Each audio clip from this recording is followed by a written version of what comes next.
Hello everyone, welcome to my channel. Myself Vignesh Anand. In earlier video, we have seen about the circuit breakers and the types of circuit breaker. So in this, we are going to see about the vacuum circuit breaker. So normally, in the name itself, you can easily able to understand the concept of this circuit breaker. So this circuit breaker totally works on the uh, area vacuum, which means it will the arc extinguishing medium is your vacuum only. So this vacuum circuit breaker is mostly used in your medium voltage level of your systems. So the high vacuum has a high dielectric strength, and the current interruption in the high vacuum occurs at a first current zero. So it makes a vacuum circuit breaker as a more efficient, less bulky and cheaper. It is mainly used for a medium voltage range from 11 kV to 33 kV. Nowadays it is upgraded and even up to 72 kV. So a medium which has a pressure below atmospheric pressure, that is a 760 mm of Hg, is known as a vacuum, and the pressures below about a 10 to 5 torrs. So 1 torr is equal to 1 mm of Hg, is considered as a high vacuum. The gas pressures from a 10 to 4 or 10 to 6 torr, the purpose of insulation in your vacuum circuit breaker. So as you know, in earlier instead of vacuum circuit breaker, if you are using a air or oil circuit breaker, there may be a chance of over a arc extinction or even any leakage in oil circuit breaker. So to overcome this, we are using the vacuum circuit breaker. And also the uh, space requirement for this vacuum circuit breaker is very minimum comparing to other breakers. And the duration, which means the interruption period, will be very much extended comparing with the other two breakers like air and oil circuit breaker. So the VCB current carrying contacts are separated in a vacuum. The separation of contacts and interruption of arc occurs in a vacuum chamber, so which is known as a vacuum interruption. So a splitter shield, usually made of a stainless steel, in placed between the contacts and the envelope to prevent the metal vapors reaching the envelope, because it reduces the breakdown strength between the contacts. Inside the shutter shield, VCB has a one fixed and movable contacts. So it is like a just for example, I'm saying it is like a one tubelite kind of a tubelite kind of a construction. So one end will be fixed and another one will be a movable contacts, and in between the vacuum chambers will be there. So in between those portion, the vacuum arc interruption will be happened. The metallic blows made up of a stainless steel is used for moving the lower contacts. The copper bismuth, copper lead and copper chromium are some of the alloys used as a contact materials. The lower end of your breaker is fixed to a spring operator or a solenoid operated mechanism, so that the metallic blows inside the vacuum interrupter chamber can be moved upward and downward during closing and opening of your operation. So as I said, one end will be your fixed contacts, another one will be your movable contacts, and this moment of operation takes place in your vacuum chamber, and air get which means the arc get extinguished inside your vacuum interruption medium. So coming up to the construction wise diagrams, uh, in the top there is a fixed contacts, and at the bottom there is a moving contacts. So belows which heights are which and responsible for your movement of your contacts. Next, coming up to the vapor condensation shield, which is covered inside of your vacuum chambers, and outside insulating envelope, which means the insulating shields will be provided, so that the contacts, which means the contact between your conductive path and the arc can be avoided by this. Next, coming up to the arc portion, the arc portion get interrupted, which means the arc get interrupted while at the time of opening and closing of breaker, and that arc extinguished by your vapor chambers inside itself. These and all the some of the example of your vacuum interrupters. So the belows at the bottom, moving contacts and the mechanical couples will be fixed with the moving contacts, and arc interruption medium and the chambers at the middle, and at the top the fixed contacts and the terminals will be placed. So this is your structure of your VCB. So the tripping push buttons will be given for your manual tripping, and closing push buttons also been given for your manual closing. Then tripping springs and closing springs will be attached at the side of your VCB. Then uh, spring charge indicators will be provided. Then for your manual spring charging, the manual spring charging can be made by uh, using our hand itself, which means there will be one rod will be given for this. So we need to fix those rod type of equipment in the uh, whole of your manual spring charging mediums. So while at the time of rotating, automatically your spring get energized.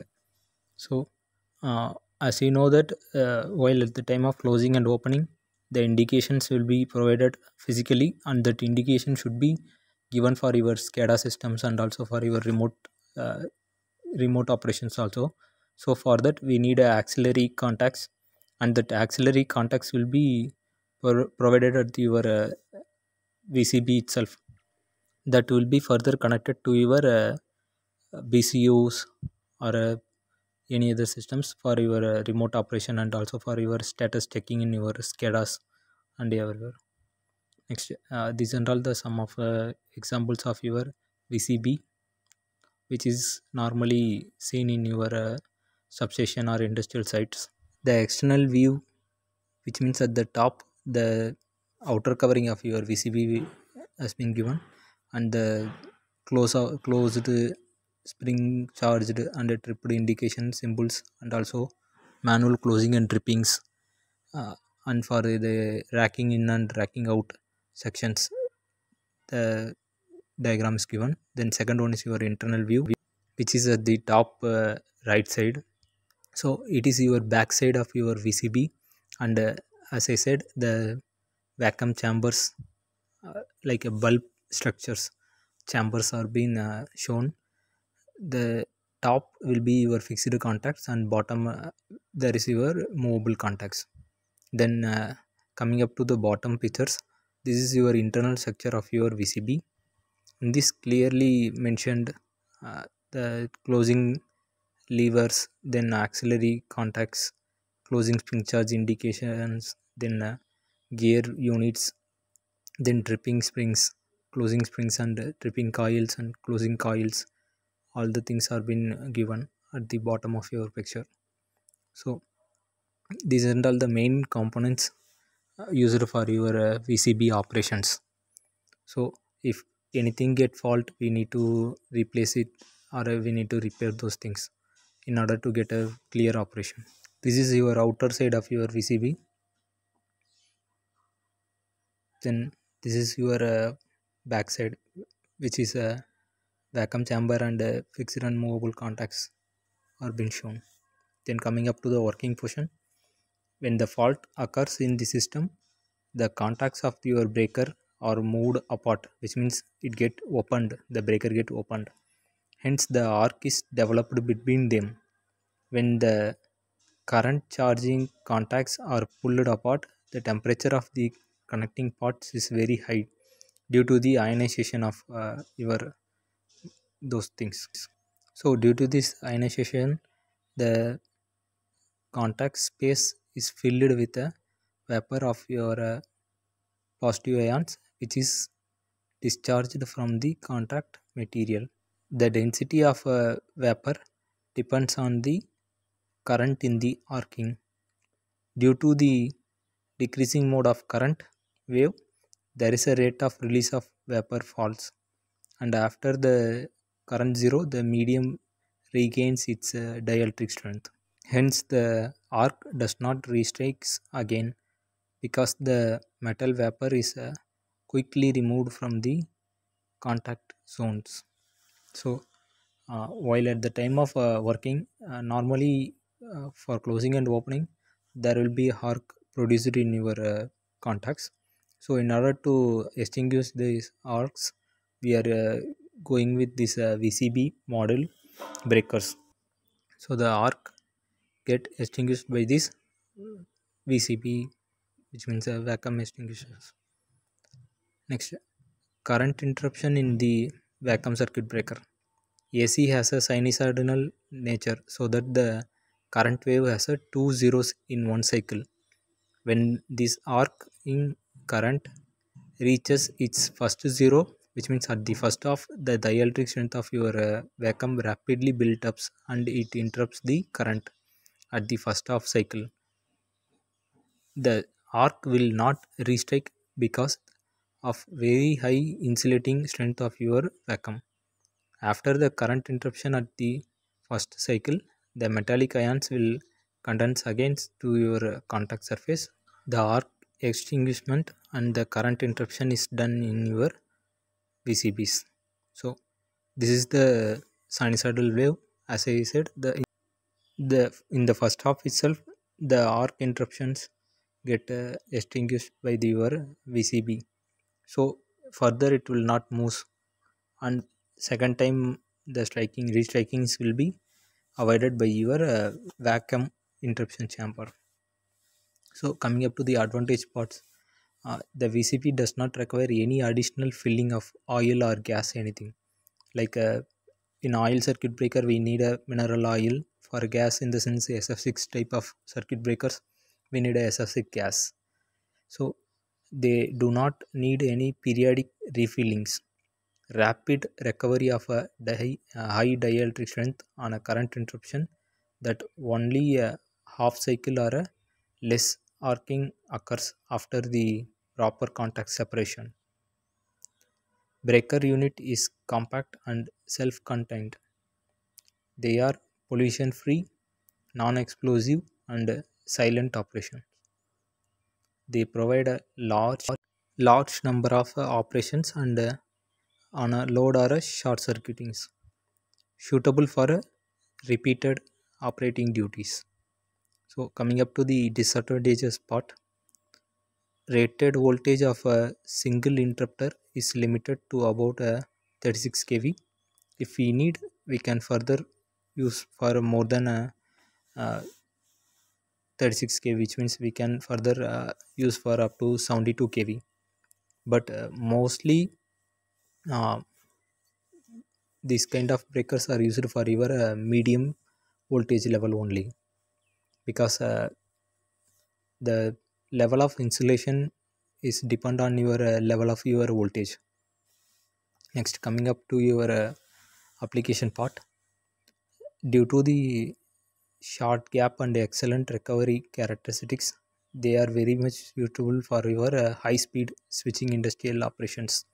Then for low fault interrupting capacities, the cost of the PCB is comparatively lower than the other interrupting devices.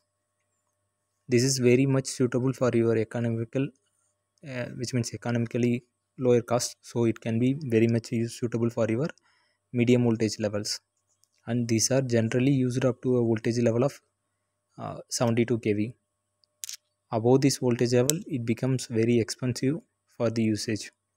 Due to the least requirement of maintenance property, it can be used in your rural areas also. So these are all the some of the basic things of your about your vacuum circuit breaker. Hope you understand. I think so. See you in next video. Have a nice day. Nandri, vanakkam.